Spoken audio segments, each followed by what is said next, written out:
senlar bilan qaysi harf bilan tanishdik? Qaysi harf? M harfi bilan tanishdik. M harfi juda yaxshi harf.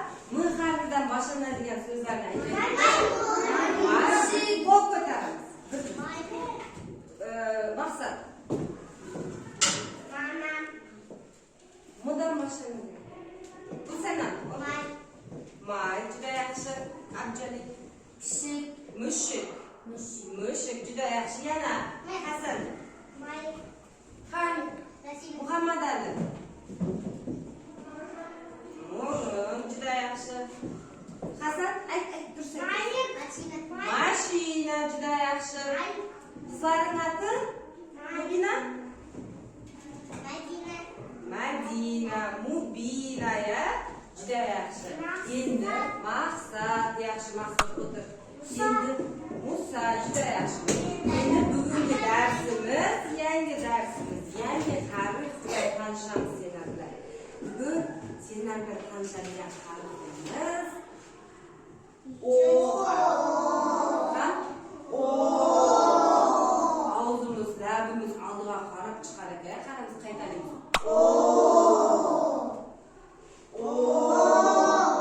Ning rasmini ko'rib turibsizlar? O'rdak juda yaxshi. Abdujalil.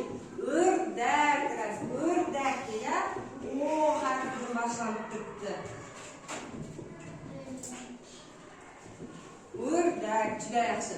Endi yana o'din keladigan so'zlarimiz bor. Qaranglarchi rasmga. O'rmon juda yaxshi. O harfidan boshlanib turibdi. O'rmon degan qanday joy? Daraxtlar ko'p bo'ladi ya o'rmonda ya. O'rmon. Keyingi rasmga qarang.